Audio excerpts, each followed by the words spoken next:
Hello and a very warm welcome to everyone. I am Shrija Agrawal and you are watching our series Winning with Antifragility.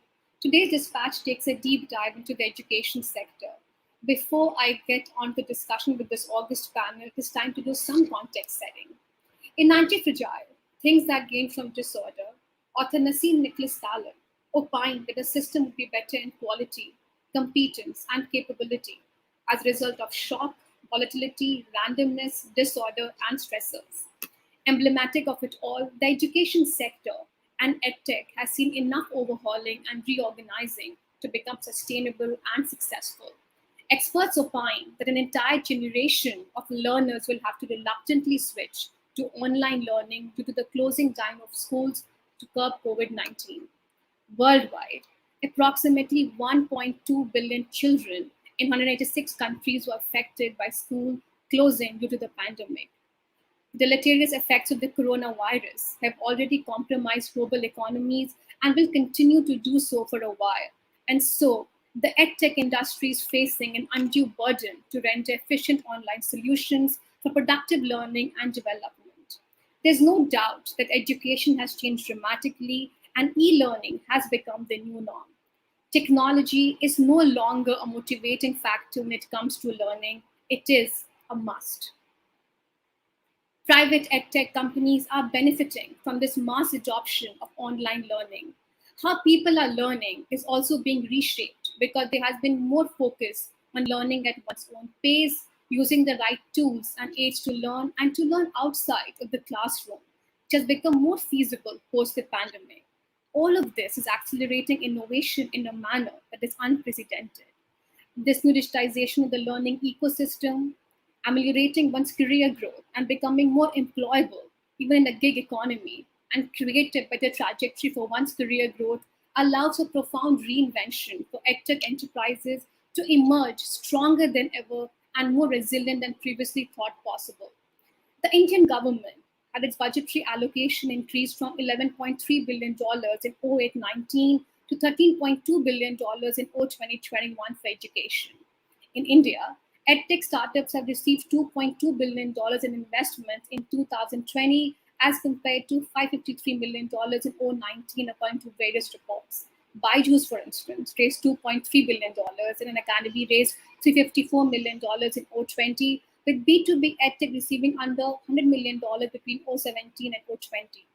India has an education market of $117 billion with around 360 million learners as of 2019. We already have a couple of edtech unicorns making waves. India could potentially become the tutor of the world, as experts posit, with a large market, one of the highest English speaking population, and teachers and access to capital from both domestic and foreign investors. So clearly, there's a lot of fodder for edtech startups to bloom and thrive. If this epidemic persists in compromising our everyday life, there's a strong possibility that soon online learning may not necessarily be a temporary measure, inducing students who actually turn to edtech providers for the transition to a major shift to online teaching methods and platforms. Or should they, is a big question. 1.5 years into the pandemic, and fragilities are building in the sector already. COVID 19 greatly emphasized existing weaknesses, disparities, and flaws. How are the ones at the top rethinking how system leaders formulate plans and strategies for schools? How are educators and leaders creating, designing, and reimagining the future? Can technology be used in service of that vision rather than dictating it? And how are upstarts and incumbents thinking about anti-fragility in education? And will this sudden shift really mean that the adoption of online learning is here to stay? To break it all down, please help me welcome Juda Shukla, South Asia Regional Lead, International Finance Corporation, Gopal Jain, Managing Partner and Co-founder, Gajra Capital, Raghav Gupta, Managing Partner, India and APAC, Coursera, and Mayank Kumar, Co-founder, Managing Director, Upstart. It is my sheer pleasure and privilege to welcome all of you to the show. And taking it further from what I just outlined in my opening remarks, there's definitely a lot of fodder for edtech startups. One definitely sort of sees and listens to the opportunities and the challenges unleashed. I would like to begin with the question to the August sort of investors here. We have two very meaningful investors in the panel here with significant exposure to the education space. Interesting question. And an important question to begin the entire narrative with. Let me begin with the lady on the panel, Ruchira Yu. Is education a winner takes all market? And I'll then go on to Gopal for his views. See, education is such a huge space right now and has always been, but more so now, post COVID, simply because COVID has taught us that the basic stuff that we took for granted, which is kids going to schools, young adults going to college, is not something you can take for granted. The fact that physically doing stuff in a space that is shared doesn't work anymore. And we were forced, many of them in ways that they had not imagined, to turn to online education after having gaps in education. Like kids stayed at home for a long time and then schools were forced to adapt. So, given the size of the problem and the scale at which it needs to be solved, Shrija, I don't think one or two entities would be able to solve it. I think it's a market where several businesses will prevail in different formats, in different ways, and will have to come at the problem from different angles. If you just look at education in the broadest brush possible, there is the K-12 education. And even in that space, the way you tackle K to 3 is different from the way you tackle 4 to 12, right? What becomes relevant from ninth grade to 12th grade is different than what was relevant before. And there you begin more test prep, university alignments. And then as you move to higher education, it's about getting the online degrees as opposed to a physical degree. And nowadays there will be models that will give you a combination. And post that, this is also a world of lifelong learning because skills get stale very quickly. There's new stuff happening, new technologies coming into being, new businesses being created, and with that, new concepts need to be learned. So there is always, and each of us find ourselves that way. There is this thing of lifelong learning. Every 3 to 5 years, you need to add to what you've already learned. And as the needs change, there will be platforms which try to serve the lifelong need. And I'm sure Mayank can speak a lot about that. We are recent investors and proud investors in Upgrad that is trying to offer lifelong learning. But also Baiju is trying to do that, and we are investors in Baiju as well through K to 12 and test prep and coding. There's also different types of skills. It's not just things that's in your curriculum, it's stuff beyond your curriculum that needs to be learned. So, my short answer there, Shrija, is given the scale of the problem, it will take many to get it right. Thanks for that, Ruchira. I sort of want to come down to you now, Gopal, taking it further from Ruchira outline. And two or three things she said that the market is huge. And she also said the huge sort of potential and opportunity for different formats to coexist. She also Right. spoke about this entire opportunity unleashed by the lifelong learning space. So my Hmm. question to you is that how does one look at Byju's? Is it a friend or an enemy for investors? When you take a comparison in the e-commerce market, for instance, one potentially says that don't go in the space where Amazon is. I mean, you definitely could get Amazon. Can there be a new maxim in the education space that would you get Byju'd, for instance? So how does one look like a phenomenon like Byju's? I mean, do you also agree that education is not necessarily a winner takes all market? Well, you've certainly put me on a pedestal, wanting me to comment on Byju's. But let's for a minute, uh, you know, uh, take your question and say that you haven't really asked me about Byju's. You've asked me about a dominant player, right? And so, is a dominant player a friend or a foe? And it need not be a foe for sure for investors and for entrepreneurs. Take the company that you've mentioned. It's such a aggressive consolidator, and wherever there is financial capital, there is a need for an exit. Today's entrepreneurs aren't thinking of lifelong entrepreneurship either. So yes, on one hand it's difficult to compete with the dominant player, but on the other hand, as Ruchira mentioned, India is not one market. So it's a very heterogeneous market. India, there is no one customer. It's a very heterogeneous customer. There is no one need. It's a very heterogeneous need. There is no one price point. There's so much heterogeneity in India. Actually, if you look at other segments of e-commerce and digital, Indian markets are far more fragmented than global markets for these reasons. that we are not really a homogeneous market. So I think, yes, a player like Baiju stands out by its sheer size relative to the size of so many other players. But as Ruchira said, it's not a winner take all market.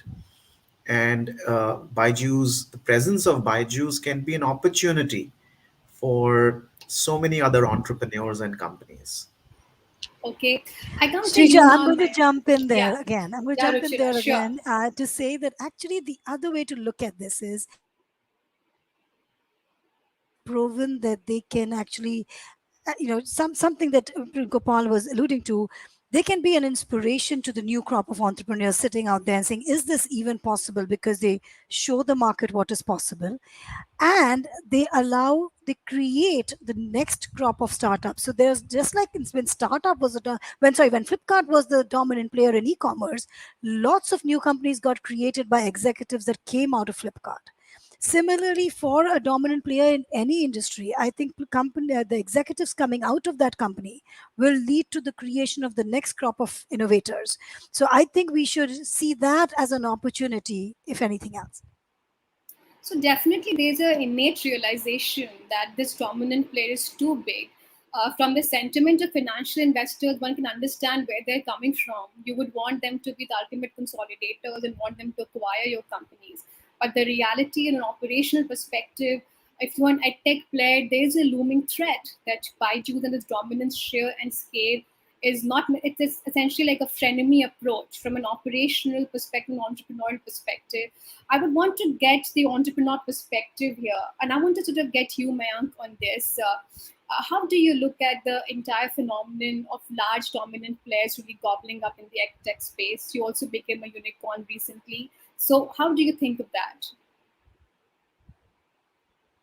Okay. No, so I think on that, Shrija, I'm definitely for the last 10 years, I've been saying it's not a winner take all market. I guess there are larger operators who are out there. See, look, in education, there used to be a saying long time back, and many of us have been in education for quite long, to know that there was a ceiling that used to be called a 10 crore ceiling. That if you can grow beyond 10 crores in revenue, you have broken one ceiling. That 10 crore, about 10, say 7, 8 years back, became 40 crore ceiling. That above 40 crores is when you can create threshold. And now we are talking about 100, 200 crores, a quarter revenue from education companies.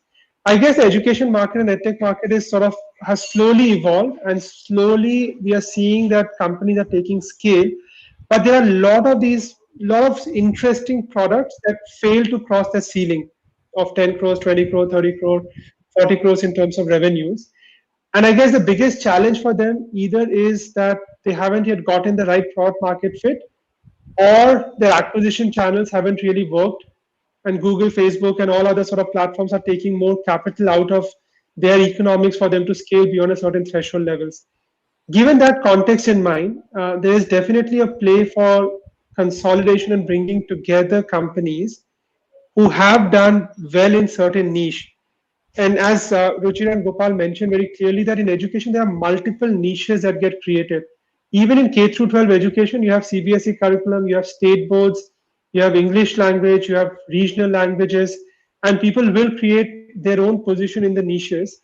But over a period of time, I definitely see consolidation happening, wherein you get certain level of brand halo or brand coverage, and leveraging the brand coverage, can you stand for something where you can bring together interesting set of entrepreneurs and brands under your umbrella brand and try to acquire and leverage the customer experience cost to ensure that you can scale beyond a certain limit. So we do see, and I do personally feel that A, there will be multiple operators that will exist, and B, in that sense, still each operator, large scale operator, will try to consolidate and string together a set of assets, because ultimately its cost of delivery outcomes is scalable. It's a marketing cost leverage that one can get by bringing together a set of ecosystem and build a strong end-to-end play for consumers out there. Okay, I'll get on to you, Raghav, in terms of the learning. But just on this point of what Mayank outlined, that there's a room for several players, and he gave this example of the 10 crore ceiling, and there are different small fragmented players, perhaps, and for them it's ultimate consolidation, and he sees that opportunity being unleashed. My question to you, Gopal, for instance, really is that from a distance, these edtech players look similar to me. They all talk the same language, that Shrija, we are providing convenience, we're using technology which nobody has used ever. Our content curriculum is excellent, our price points are very compelling. And for me, it looks like almost perhaps the capital is deciding the winner in most cases. And perhaps the moat is capital. How much of that the companies are looking different to you from a distance, and what really are the modes? How is a Baiju's different from a Vedantu? How is a Vedantu different from an academy? How are these players different then? Well, great question, Shrija. We've seen capital cycles earlier. This question was for me, right? Yes, yes. And we've seen Sorry, I was capital. unclear as well. I think my video is acting up, although the audio seems to be okay. But go ahead, Gopal. I wasn't sure if this was for you or me. Yes, so that's why I checked. And, we've seen capital cycles earlier. Whenever capital becomes cheap, then entrepreneurial activity increases, enterprise creation happens, and there are multiple companies trying to solve the same problem. Correct? This always happens, and market goes through cycles. So, yes, you might be currently seeing a number of companies, or more than the usual number of companies trying to solve the same problem. But that does not mean that every company is trying to solve the same problem. And look at Upgrad, it's so different from Byju's. And you could argue tomorrow that Byju is going to gobble up everybody, but at least right now, Upgrad looks very different from Byju's. Now, coming back to coming to the other question, is capital going to decide who wins? Uh, Again, my experience has been that capital does make a difference, but then we are kind of confusing the means and the ends. Capital follows the ones with the best tools. So it's we are kind of confusing correlation with causation. The best minds, the best tools, the best sales usually attract the best or the largest amount of capital also. We Okay. all eventually get what we deserve. So it's rare that a dumb set of entrepreneurs with a blunt set of tools will get a large amount of capital. Okay. Yes, between two sets of teams equally brilliant, with equally sharp tools, equally smart set of technologies, the ones who are better at attracting more capital, and it's all about sales, right? Life is so much about selling, right? Will have an advantage, but that's about it. Okay, that's well said. I come to you now, Richard. Are you want to add to that point on capital being the moat or the ultimate differentiator from a seemingly similar looking companies? What is your response to that?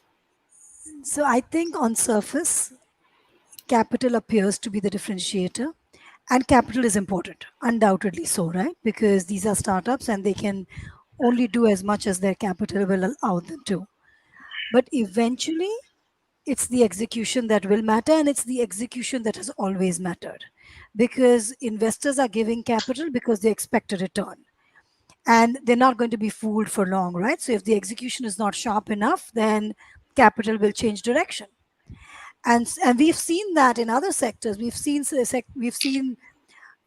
prematurely declared winners in sectors which then didn't execute, didn't deliver, and they were ignored in later stages. I'm not going to name a sector or any company, but we've seen this, and it's happened cycle after cycle in the venture space in India and globally and in every market across the world.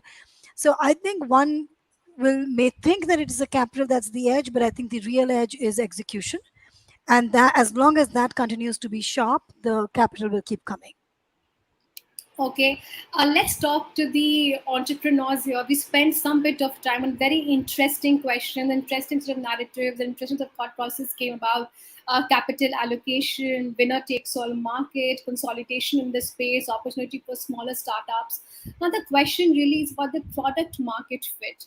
And I do think that Mayank alluded to the fact that getting the product market fit in a market which is so diverse, and Gopal says heterogeneous market, it can be a little problematic to get an accurate product market fit, and figuring out customer acquisition cost could be a pretty challenging obstacle. So how are EdTech startups being able to figure that out and ascertain what is the product market fit that is most suitable for their consumers and convert free users to paid users? I'll begin with you, Raghav, from a Coursera experience, and then get on to the other entrepreneur on the panel here. Sure, Shuja. Apologies again, my video seems to be acting up, but hopefully the audio will hold. So I'll talk a little bit from a higher education standpoint, right? And before we talk about business models, if we just step back a little bit, COVID has accelerated the digital transformation of higher education very significantly, that like we're talking about. And if you look at higher education, right, globally, I believe about $2 trillion get spent by students going to colleges and universities, not just in India, but around the world. And pre-pandemic, it was 1 to 2% that was online. And if you look at the corporate learning market, maybe it was about $350 billion, and maybe about 20% was online, right? And as you said at the start, very quickly it accelerated to almost becoming 100%. And I think a question that remains is, after the pandemic goes away, how much of this will sustain and how much of it will we see continuing to happen?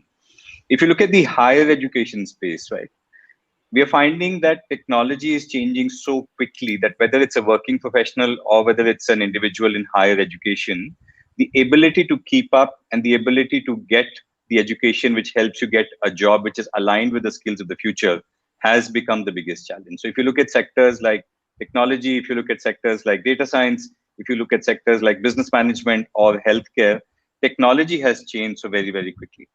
And what that has done is that for an individual institution, a college or a university, to be able to get their students ready in a world which is changing so quickly themselves has become almost impossible.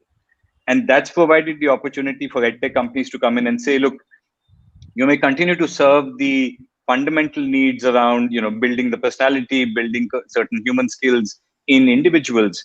But for many institutions, the ability to learn from universities around the world, which is what Coursera does, by bringing in the latest technology, latest data science, latest healthcare content is possibly what the future might look like. And in all of this, this has happened very quickly in the last 1.5 years or so. So coming back to your question, that is product market fit going to be super critical? Of course it is. I think companies are still working on figuring out what that product market fit is going to be. But in the context at which things have changed very quickly, I think it's going to be the right problem for all of us to solve for. Okay, Mayank, you want to sort of add to that? Yeah, no, I think I'll give a very interesting example. Shrija, this has happened. My son went for a birthday party recently, and there were a lot of these return gifts that were kept on the desk. And he picked up a big gift and he brought it back and he opened it up, the gift, and he came back home and he did not enjoy the gift. It was a very tiny sort of stuffed toy, etc. And I call moat as education. Moat has got it's a wrapper and the gift inside it. I guess the first set of moat that anyone looks for is what is visible to you. And the first thing that in education is visible is what's the product, what is it going to do, is it which university are you tying up with, who's your brand ambassador, how is it sort of getting positioned in the ecosystem, and people come to buy that product, and that's the first wave. Look, EdTech is what 5-7 years into in this country, and maybe even lesser. At this point in time, we are still in the wrapper ecosystem. जो दिखता है वो बिकता है, and what is getting visible out there, people are going after that. The real moat, and actually the real thing, what I think Gopal also alluded and Raghav mentioned that point, the real moat actually comes down to what is the problem that we are trying to solve for, and that actually comes down to what kind of outcomes can you provide. And if you are providing the right set of outcomes to the learners will keep on coming back to you. You still go to a Harvard or an IIT because the product from those two campuses perhaps potentially have created many entrepreneurs or many sort of leaders out there, and people trust that this product will deliver this outcome. At the starting gate, getting students into ISB was difficult because the wrapper was a lot of industry partners, the wrapper was a lot of great universities partnering with them. But today the outcomes talk more than what the wrapper was, and that's where I guess the current wave of education ecosystem will create moats on the basis of outcomes, because the outcomes will drive repeats and referrals, and that repeat and referral will make sure that the long-term sustainability of the ecosystem exists. That's just my take on how moats will get created in the education space. Let's hear from the investors here in terms of the undiscovered moats or the undiscovered, would you say, he pointed the fact the wrapper economy, that at least perhaps that was the first point of contact to the consumer. That should look sort of very, very appealing. What do you think are the undiscovered or the unexplored spaces in the larger EdTech ecosystem? If you were to look at the EdTech startups now in 2021, what are the two or three things that you're looking at? Both the entrepreneurs spoke about the problem that you are solving. That is the crux of the product market fit. So, what really are the unsolved problems even now? Yeah, Gopal, you can go first, and then to Ruchira then. You know, education, what we are witnessing thanks to EdTech, what we are witnessing is something as profound as what we witnessed in healthcare 100 years ago. So 100 years ago, healthcare moved from care to cure. Uh, until 100 years ago, it was one size fits all. You know, healthcare did not know how to diagnose a problem and how to give you a specific prognosis. So yes, currently there is COVID, and thanks to COVID, we've discovered education, or let's say technology in education. COVID will go away one day. So what will stay back? What will stay back? I think one of the most profound impacts of education technology is the ability to provide a customized solution for every need. So I do think that COVID will be remembered for being, the trigger for the cure moment in education. And students, children, they learn differently. Yes, you can bucket them, but currently the way we bucket them, which is 40 children to a classroom and everybody kind of learns similarly, this is too broad a bucket. And like I said, this is what used to happen in healthcare 100 years ago.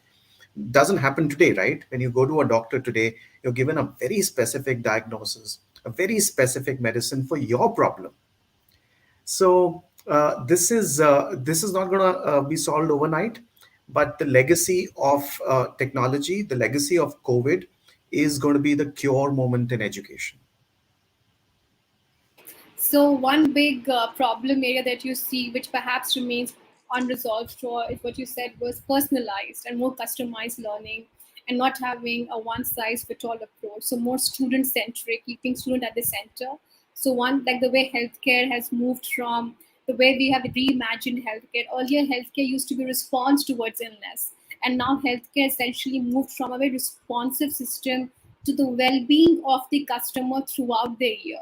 That is where healthcare is moved. So you're saying education has to move to become more student centric, more personal, more one on one. Ruchira, what about you? So I'd agree with that, and I'd add another nuance to it. So it needs to become personalized because each student is different. And in a one to many classroom setting, you treat each one of them the same. And there's one sort of stream of information going from the teacher to a class of 50. Each one is absorbing it to different degrees, and you expect them to come out with ace outcomes for all of them. That's not going to happen. Some, it may stick more with some, it may stick less with others.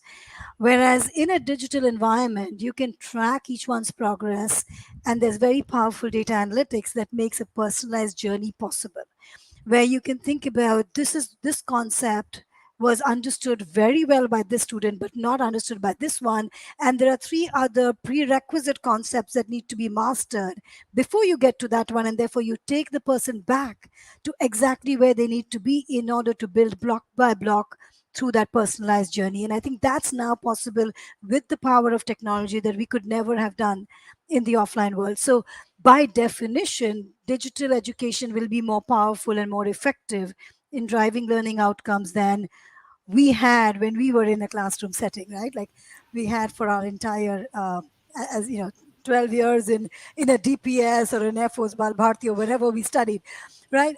Now, adding to that is the fact that there is also a combination of modalities that is required today. You need a bit of synchronous, you need a bit of asynchronous, you need a video lecture plus quizzes plus gamification plus question banks and live one-on-one streaming, one-to-many streaming. One-to-many could be 1 to 4, 1 to 20, 1 to 100. And it's almost like there's a cocktail of possibilities, and a student can choose what combination they want in their cocktail for them to be the most equipped for the future. And that's what I think different platforms should be able to offer in order to get the best outcomes.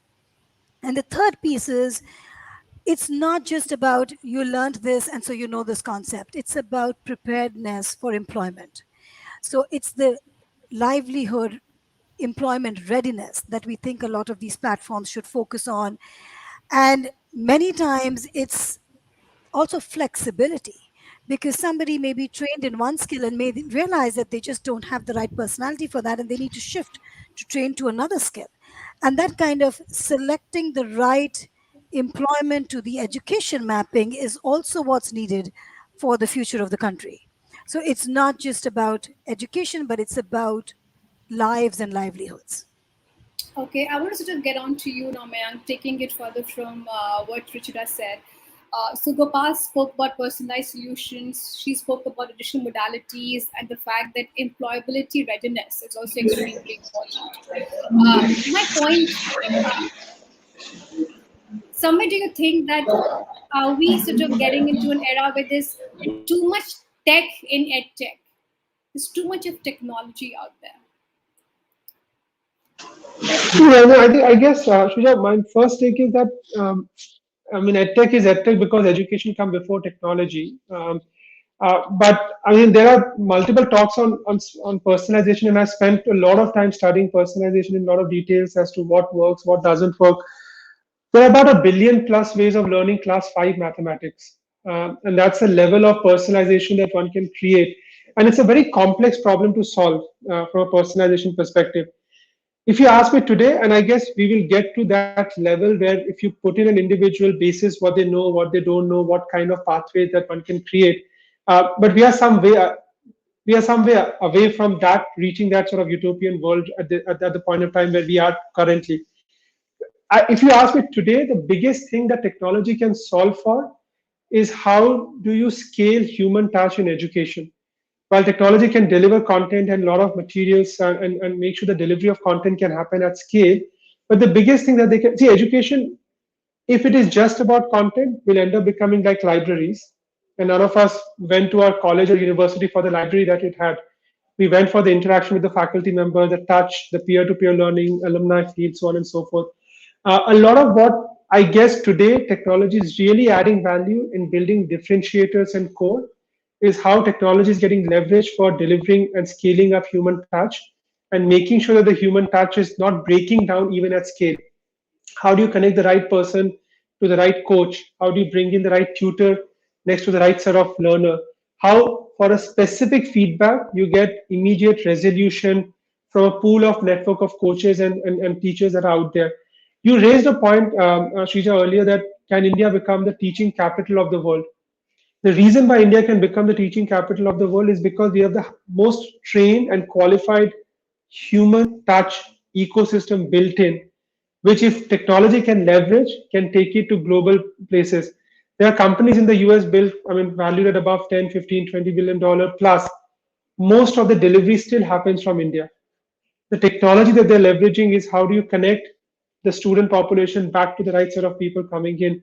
I feel that's one place where today, and I think for the next 3 to 5 years, we'll create differentiators to get to the utopian personalization path is still some time away, but the progress is getting made at this point in time. We are in the same way what I think Gopal referred to education, I referred to as civil engineering about 70, 80 years back when you did not know how to build the right roads. The roads were all different category, different ways. Now standardization is coming in, and if that thing happens, we believe that education will get bucketized and we'll start creating the personalized pathways. But till that point in time, we are still in the different plugs at different electric points socket out there because we don't know which socket will go in EU and which socket will go in the US. Till we develop that, we will sort of use human touch delivery as differentiator. Okay, that's pretty well said. So essentially, we are still very far from that utopian world of personalization, which sort of Mayank outlined. So if you were to give me the future of education, the future of learning, give me a 5 year time horizon. How does that look like then? I'll begin with you, Mayank. You know, one or two key factors that sort of define the future of education or the future of learning. with a 5-year crystal ball gazing? What would that be? So I maybe just make 2 points here. One, I think the way I see education, education has evolved in 3 phases so far. EdTech has evolved in those 2 or 3 phases, which I always talk about. That the first phase was just about access. If you don't have access to great content, you will get access to best content from IITs, MITs, Harvard, Stanfords, and that phase got over about 10, 15, 10, 12 years back. The second phase was about completion and NPS and engagement. Again, that phase got over in 2, 3 years back. Today, we are living in the third phase where what matters, Rija, is about once you have taken the education, has it really moved the needle for you in terms of outcomes? Did you get a better job? Did you get a better increment? Did your marks increase after taking a 10th standard tuition product, or did you crack the entrance examination of a large sort of, a state exam, etc.? Because those outcomes is what is getting measured right now. I think the coming 5 years, outcomes will start playing a lot more important role in education and edtech than what it has so far done in the last few years in that context. The second thing which I genuinely feel will happen is a direct teacher to learner connect. I think we are still a lot of content is being leveraged for scaling up education. The models are one-on-one connect, one-on-one coaching, three-on-one connect, three, four, five-on-one coaching, etc. I do see emergence of live and cohort based classes as a phase where you will start seeing newer models and newer pieces getting generated. And the reason why that will happen is because the chances of you delivering outcomes will increase a lot when the right guru shishya relationship gets formed in a one-on-one or a group basis. So I think those two phenomena, I feel outcomes will trump everything, and live will become more and more relevant as modality to what Ruchira said earlier. Okay. What about you, Richard? I want to add to what Mayank said. Yes, talking about a future, and I hope it happens in 5 years, Shrija, but it might take longer because I have this vision of a very well, extremely connected education ecosystem where actually it doesn't matter where the student is, where the teacher is, or where the degree or the certificate come from. So it won't be about I went to a DPS in Delhi or Hyderabad or whatever, or I went to the so and so college in this city. You would be I'm getting this particular education, and the student may be in city A, the teacher may be sitting in city B, the platform that they're learning from may be ubiquitous across many countries, and your credentials will also be transferable. So think of maybe an 11th grader learning some course from a school in the US, and a few courses from a school in UK, and a few courses from a school in India, but still getting a comprehensive 11th grade education. And similarly, somebody pursuing a BTech, but you've done a few courses in California and a few in Australia and a few in India. It doesn't matter where they come from because you're getting the best faculty from the best location, and you have a platform that allows full exchange of information and learning while keeping the connectivity from between the teacher and the student as well as peer to peer. So your classmates won't just be people who are in your city and in your it's a global set of classmates on a global platform where credentials are transferable. And that's, I think, the future of education. Now, whether it comes in 5 years or 10 years is hard to say. I'd like to see it happen sooner because I think that's the future where everything will be sort of free and accessible to a larger group of people. Okay. So Mayank spoke about outcome-based learning and live tutoring and cohort-based learning. Ruchira spoke about the fact that it would rather be a global classroom. The credentials wouldn't matter. I come to you now, Gopal, and we'll get on to Raghav if he's still available. I was actually interviewing Sal Khan some time back, and I actually asked him that, what do you think is the future of education?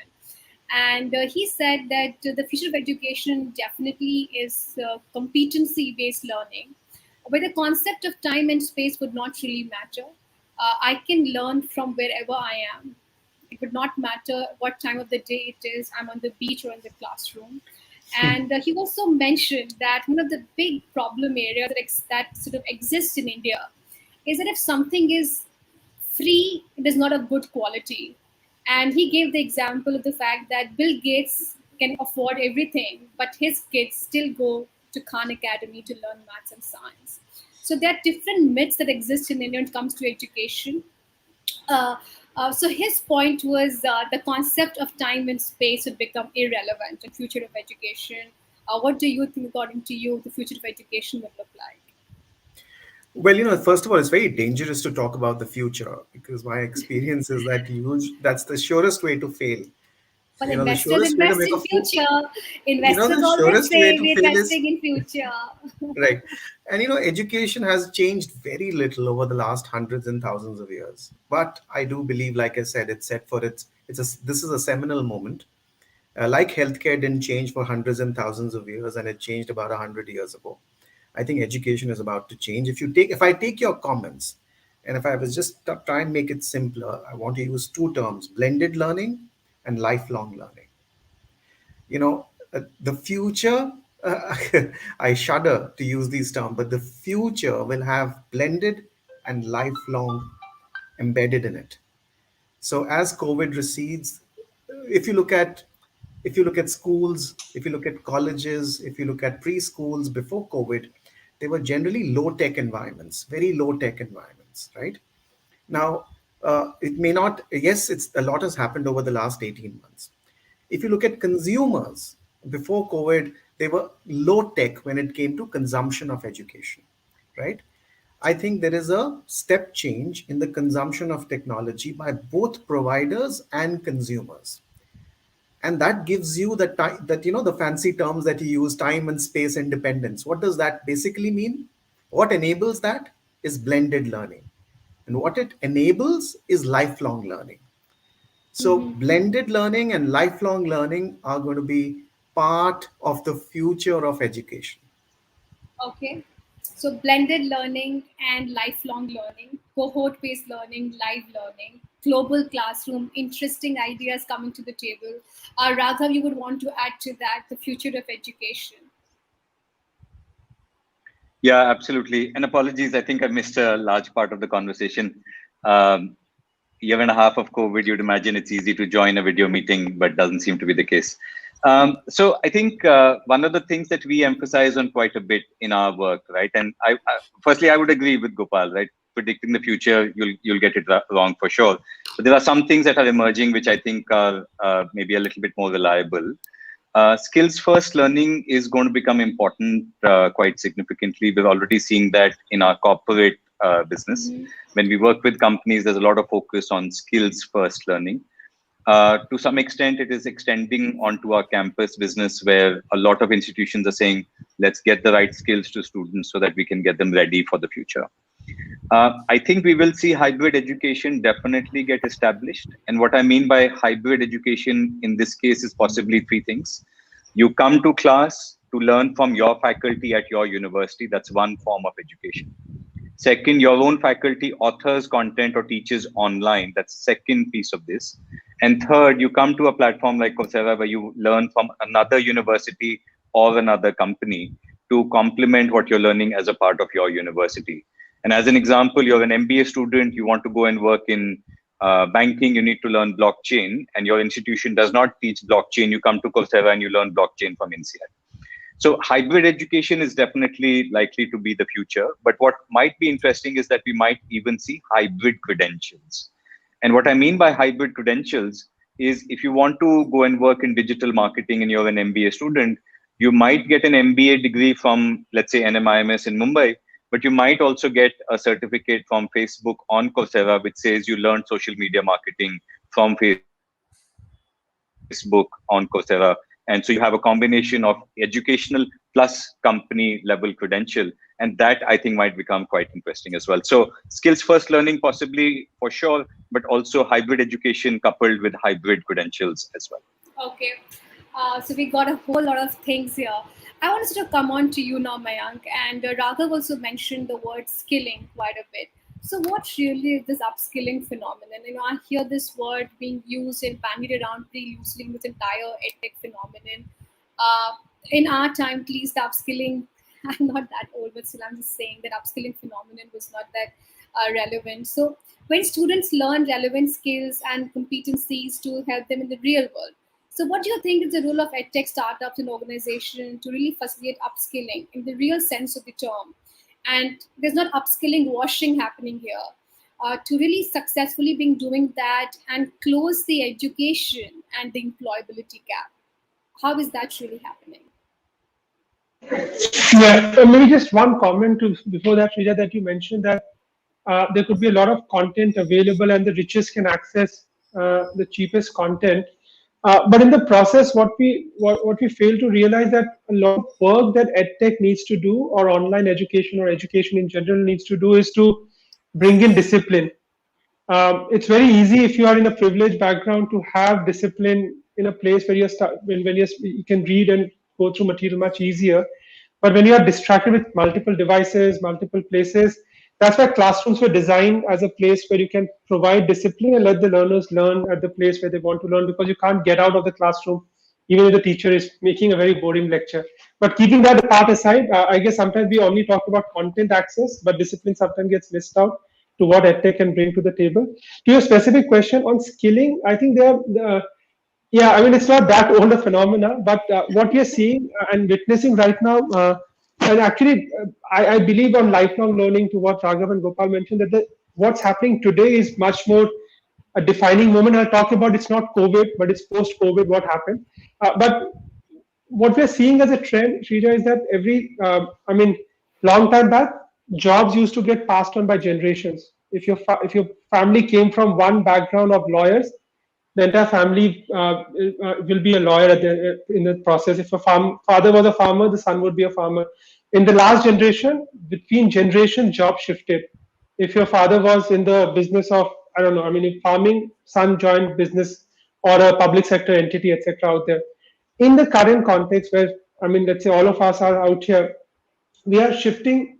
Skills are becoming redundant much faster, given what's happening with technology and disruption with digital ecosystem coming in. When I graduated, there were no roles as data scientists, nor were there any roles as social media managers, nor we had UI UX developer I mean designers out there. The roles were not even existing. Today, I believe personally, anyone who's starting the career today will go through about 5, 7, 8 job changes in the life stages.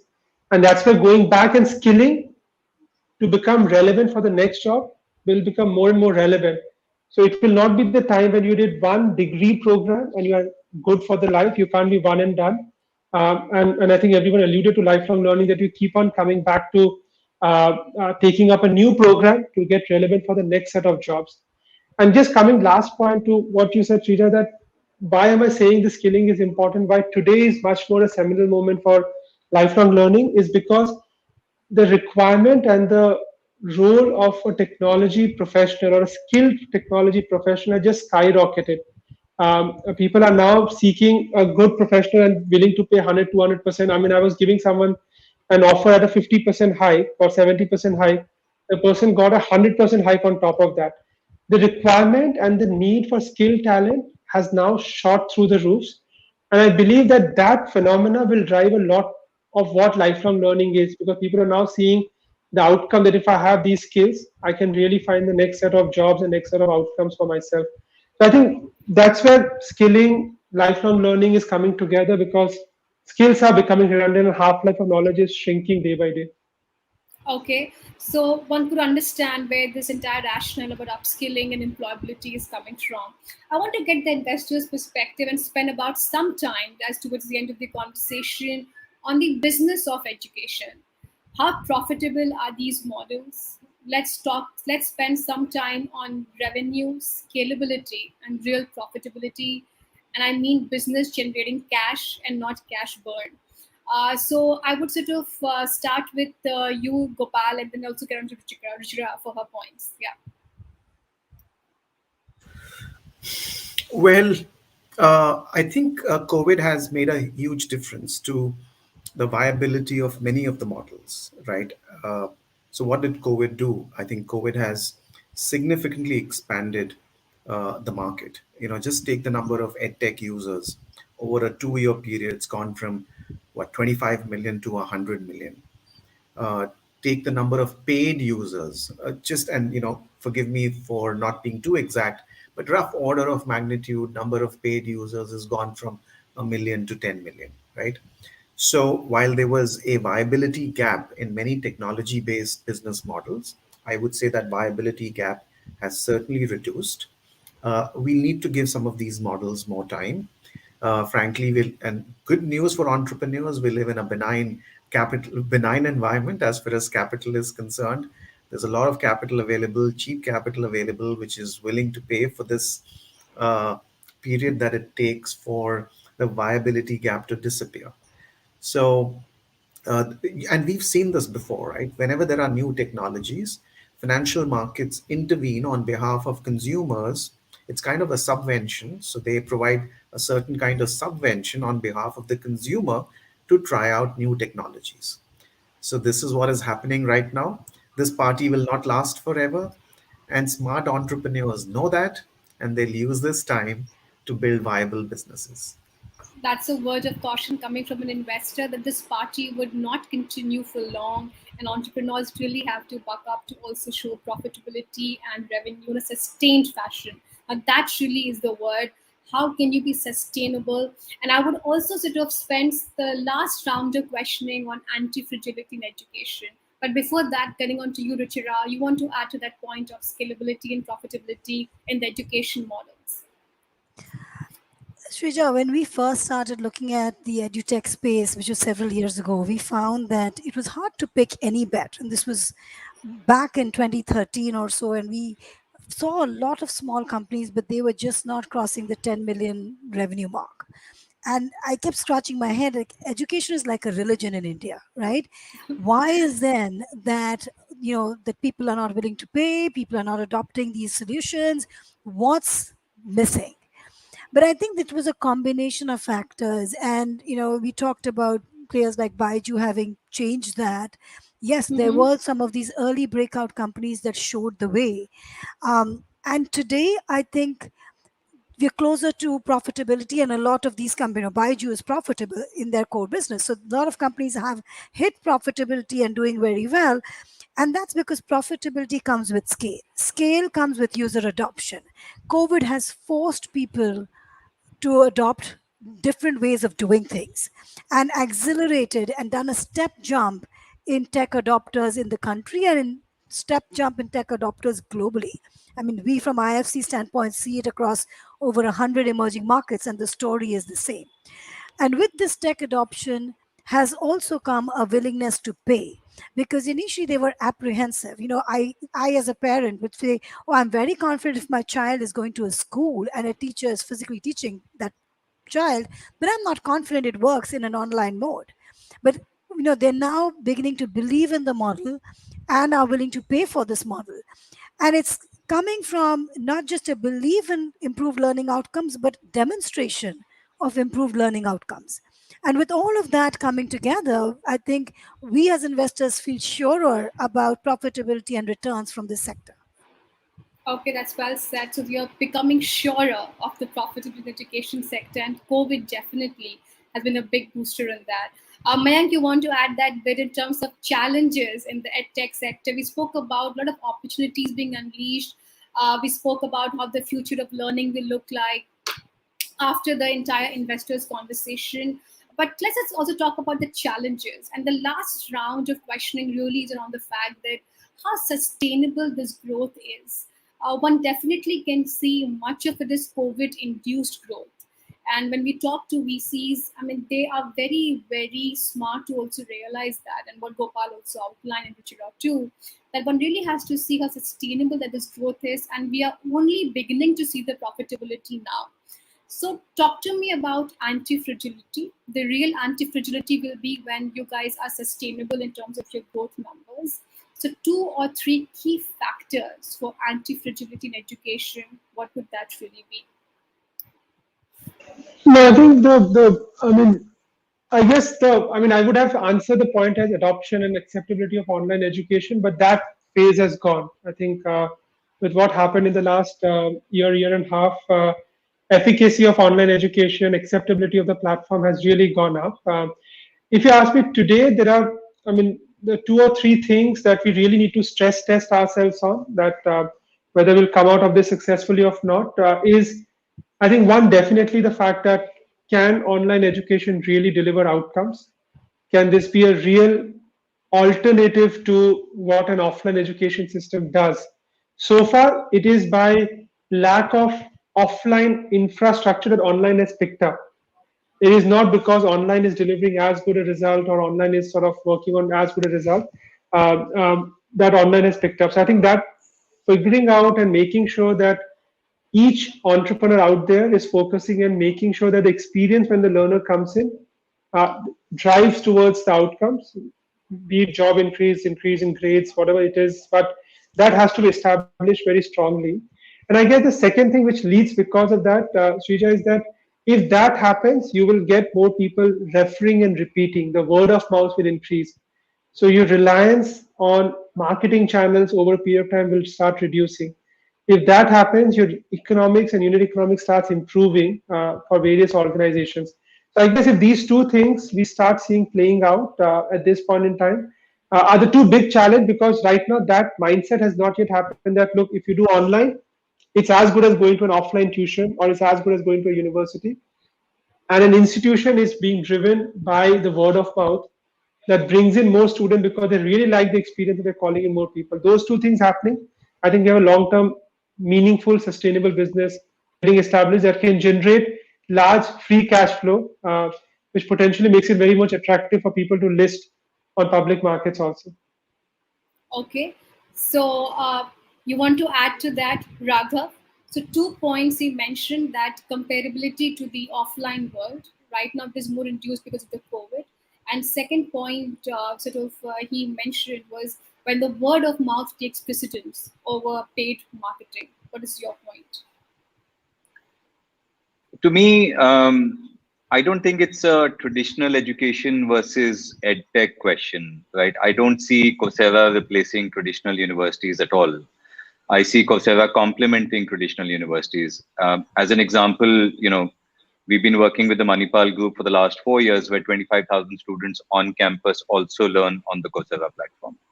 So I think if you look at the phenomena that look, there is education that needs to be delivered on campus, and there is education which can be delivered online to complement what's happening on campus, because technology is changing, new verticals are coming in, and you have the ability to bring best of the world to students in India. I think that's a strong complement.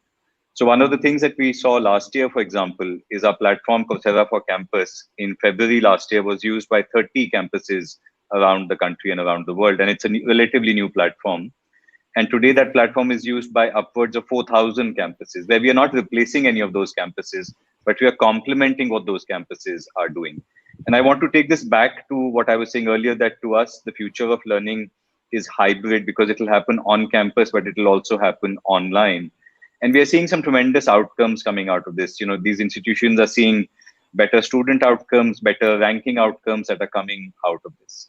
As far as unit economics are concerned, I mean, at least for us, and our numbers are now public since we went and listed on the NYSE back in March, is that the unit economics are quite strong, right? Coursera model is to say we have learners, educators, and institutions on our platform. And how do we bring this marketplace together, where educators create top quality content, which then goes to either an individual learner or to an institutional learner. And in all of that, if you're able to deliver and keep learners first, then the unit economics for a model like us seem to work all right. Okay, I come to you now, Gopal, in terms of anti-fragility in education, 2 or 3 concerns which are playing in your mind, how sustainable this can really be. I'd like to focus on this forum on the positives, right? I mean, the fact that, yes, I'm concerned. I'm concerned about the fact that there's a lot of capital and capital beyond our dreams. And, it's a recipe for disaster all often. But I think smart entrepreneurs are able to make the distinction between, weather of the moment and climate change. So this is the weather of the moment. This is not permanent. And Yes, I think it's fueling innovation. It's providing subsidies to consumers. But my sense is that the smartest of entrepreneurs are prepared for the next phase in the market. So I don't spend my time worrying about the good businesses. I spend my time thinking about those who are not taking advantage of this environment to build long-term viable businesses. Okay. Shrija, may I take your leave with that? I thought we'll just conclude in another 5 minutes. Yeah. Well, okay, all right, Okay. go for it. Ruchira, you want to add to that, to what Gopal said, that this can be a weather moment, but not necessarily a climate change. Like him, I'm quite bullish. I'm not worried. This is actually a fabulous time. COVID has brought a boatload of opportunities. So, yes, we are seeing a lot of capital, but I think the capital is commensurate to the kind of opportunities presenting themselves, and the capital is required to make the best of those opportunities that are facing the edutech sector today. So, I think it's right, and I see more to come. The you know what we and it's all driven by the fact that COVID accelerated tech adoption, adoption of edutech, and so it's like it's like it's never been before, and therefore the capital that you need is like it's never been before, right? So I'm very bullish, and I'm fiercely optimistic. I do believe that learner centric models will win, so I agree with you, Raghav, totally. And it will be important for platforms to keep a close eye on the learners, because learner needs can shift, and the platforms will have to be nimble to be able to adapt as the learner needs shift. But as long as they can do that, we're looking forward to good returns. Okay, so these are the challenges of building an organization in the era of super abundant capital. Now, quick rapid fire, and we'll just sort of conclude this session. And I'll begin with you, Ruchira. First word that comes to your mind when I say the following: Baiju's IPO. Returns for me. I'm an Okay, investor. okay, Gopal, Baiju's IPO. Exciting. Okay, and if you were to tell me, what do exams really lost their value, or how exams really come low in their importance in the COVID period? How would you respond to that? No, actually, technology has, see, exams used to be, seasonal. Technology, in fact, has facilitated continuous assessment. Okay. Again, that's a Ah, legacy of COVID, which is that the difference between learning and testing, these lines have blurred. So you're constantly being tested while you're learning. The feedback loop is so good, and technology facilitates that you can constantly be tested. okay, one piece of advice you would want to give to the entrepreneurs out on the panel here. This is the best time in probably 5,000 years to be an entrepreneur, but don't assume that the party will last forever. Okay, Ruchira, your favorite takeaway from the session today, the last 55 to 60 minutes. Go for it. Go conquer. Okay, Mayank, the best piece of advice that you have received till now from an investor. Learner centric focus, and focus on learners all the time. Okay, Raghav, the last concluding thing for you: future of education in one sentence. What would that really be? Well, I don't think I know the answer, but I'm going to say it's going to be a combination of hybrid education and a combination of hybrid credentials Okay, as well. okay, and thanks for that. We had a pretty meaningful and a very rich discussion. Until time I see you next. Goodbye and good luck, and thank you for joining it. Thank you. Bye bye. Thank Thank you. you. Thank Bye you. bye. You did a fantastic Bye. job. Thank you. Thanks. Thank you.